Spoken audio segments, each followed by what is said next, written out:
Telecom says there will be a temporary loss of signal in Manila and other neighboring areas during the Black Nazarene procession tomorrow. Signal loss will begin at 2 o'clock in the morning and will cover mobile, Globe, at-home LTE, and prepaid Wi-Fi services. Globe says the move is in compliance with an order from the National Telecommunications Commission. Services will be restored after a go signal from the agency. For service updates, users may follow the Twitter account at Talk to Globe.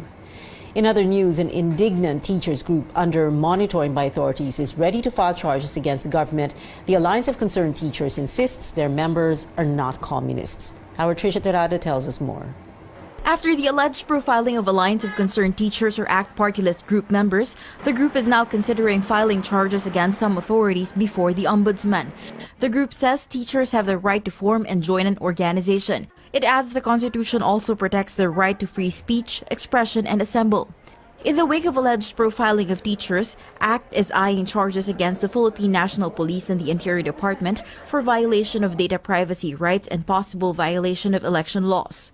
Malinaw na ang intensyon dito ay para takutin at iharas ang mga miyembro ng ACT at malinaw din na pangingialam ito ng pulis sa darating na eleksyon. No? At mukhang bahagi ito ng plano para hadlangan ang paglahok at muling pagtagumpay ng ACT Teachers Party List sa darating na eleksyon. The party list group says the surveillance is a nationwide operation against its members. In particular, it identifies the monitoring done by the Quezon City Police. Under investigation na ng National Headquarters yan tungkol sa leak report. So, investigahan din at my level and then we will cooperate and submit accordingly to the National Headquarters. It's still unclear as to where the memorandum ordering the profiling of ACT members originated. And a day after the PNP chief initially denied a hand on issuing the memo, he clarifies that the memorandum came from the Office of the Directorate for Intelligence, but as to who released it remains a big question.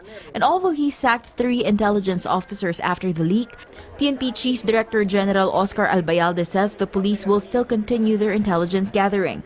Amid the lack of information to connect the dots, ACT believes the order came from the President himself. May mga pahayag na nung nakaraan ang administrasyong Duterte na hahadlangan nila ang tagumpay ng mga progressive party list sa darating na eleksyon, kabilang dito ang ACT. The Interior Department says there is nothing wrong with a cautious stance adopted by the police and the government. The police officers are simply monitoring and making sure that there are no overt acts against the government. The Interior Department earlier admitted to CNN Philippines, the source, that it is monitoring the party list group for its alleged links to the Communist Party of the Philippines or CPP. Based on the words himself, from Jose Maria Sison himself, the Alliance of Concerned Teachers was organized by the National Democratic Front. Therefore, it gets its ideology and it gets its directives coming from the broad network which forms part of the Communist Party of the Philippines. On the other hand, ACT says it is a legitimate organization and it is not part of the CPP. Trisha Terada, CNN Philippines. Let's go above and beyond the headlines now with Zambales Police Chief Inspector Nestor Fabro. He is the Chief of the Public Information Office of the Zambales Provincial Police Office. Zambales Police, along with the Quezon City and Manila Police, allegedly issued a memorandum on the profiling of teachers. Chief Inspector, good evening. Thank you for joining us. Good evening po at magandang hapon sa lahat po ng tagapakinig po natin. So, meron po ba kayong na-release na memo? Or meron lang na-leak na memo? Meron po bang nanggaling na memo galing sa Zambales PPO? Wala po kami nilalabas po ng memo na tungkol po dyan sa pag-profile sa mga membro po ng ACT po natin. Okay. Pag sinasabi po ninyo, Chief Inspector, sorry. Pag sinasabi po ninyo na wala kayong nire-release or nilalabas na memo, are you saying that you did not officially release it or formally release it at meron lang nag-leak? Wala po talagang lumalabas na inilalabas dito sa Provincial Police Office po na memo kung ganyan. Oh, hindi, walang nilalabas. Pero Wala po. meron ba? Does a memo exist? Was a memorandum circulated within the Zambales PPO ordering units to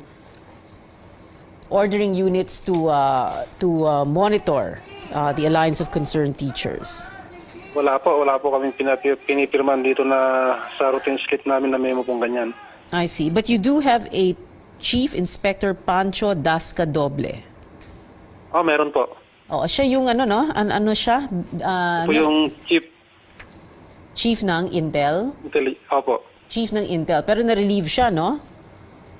Opo, nirelieve po siya rito nung may lumabas po nga pong ganyan na memo. Kaya po nirelieve siya kagad para po maimbestigan mabuti. Hindi siya pwedeng makialam. Kaya inalis po siya rito sa Zambales PPO po ngayon. Okay. So, you are saying na hindi totoo itong sinasabi ng ACT na merong isang memorandum dated December 27, 2018 at yung subject ay inventory of all public and private school teachers who are members of or aligned with Alliance of Concerned Teachers or ACT.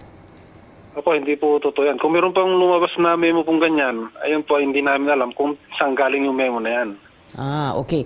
Pero kasi ang merong mga sinasabi na references, memo from TDI dated December 10, memo from Chief, RID, PRO3, Police Regional Office 3 dated December 27, saying exactly the same thing, no? To conduct an inventory of all public and private school teachers. Kasi po yung memo po na yan, madali lang naman po i-produce po kasi yan. Ang kwento natin, kung saan po talaga galing yung memo na yan. Kaya Okay. yung po inimbestigan po ngayon ng Zambales Police Provincial Office. Okay. When you say madaling i-produce yan, you're saying that someone invented this? Someone made this up? Pwede po yun kasi may inilabas nga po silang memo pero hindi po galing yan dito sa Zambales Police Provincial Office po yung memo na yan. Oh, sino sila? Sino sila kaya ang gumawa nito? Ayun po, hindi po natin alam kung sino. Kaya po inimbestigan pa po ngayon ng Zambales Provincial Office po yan kung saan po talaga galing yung memo na yan. Oh, kasi normally, Chief Inspector, hindi ba, Chief Inspector Fabro, hindi ba yung mga memo na ganito sa loob ng isang organization katulad ng Philippine National Police, mahigpit na binabantayan, hindi yan pinapalabas. It is not for public consumption. Correct, sir? Opo, correct po yan, correct po. Okay. And but you know, meron parang anong tawag dito sa upper right-hand corner kasi merong I don't know if we can show it to the viewers. Merong ano to, parang control number ZAB-ALL-1812-27-02. ZAB presumably meaning Zambales. Meron ba kayong ganito? Parang ano to, control number or something? Sa mga memo po ganyan, meron po talagang control number po yan. Pero lalo na po pag yung memo sa Intel, talagang hindi po inilalabas yan. Kasi confidential po yan, hindi nilalabas talaga yan. Oo.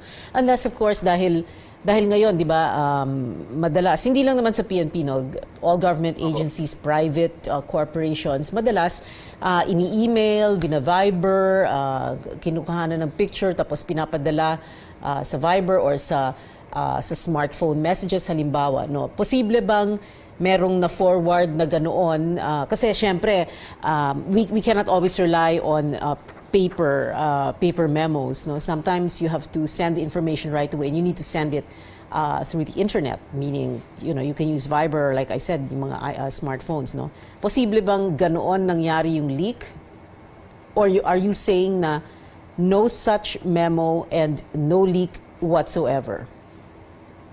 Ano po talaga, wala po talagang memo po kasing ganyan po rito sa Zambales PPO po. Kaya wala pong ginagamit na Viber o anuman na posibleng pinagmulan na nanggaling dito sa PPO. Kaya wala po talagang memo galing dito na ganyan.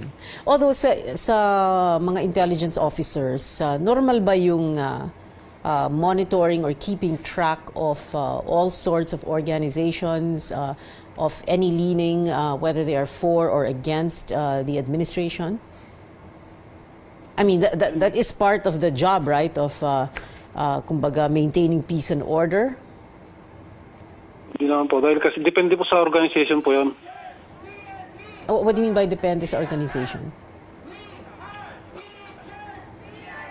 Kasi Kasi po, ano ba yung organization, ano ba yung mga tricycle drivers organization, hindi naman po kailangan i-monitor.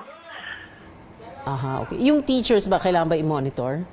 Hindi na po kailangan i-monitor po yan kasi mga teacher po yan. Nagtuturo po yan sa mga eskwelahan. Ay, hindi po natin dapat i-monitor. Kasi nasa eskwelahan lang po yung mga yan, nagtuturo sa mga bata. Alright. So, Chief Inspector Fabro, sabi po ninyo there is an investigation that is going on at the Zambales Police. When do we expect a result?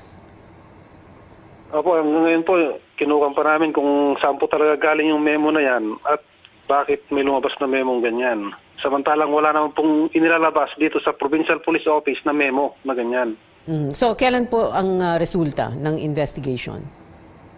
Bali ko pa lang po dun sa may 7 po namin sa investigation section po namin kung kailan sila makapag-submit sa amin ng report tungkol po sa nangyari po na yan.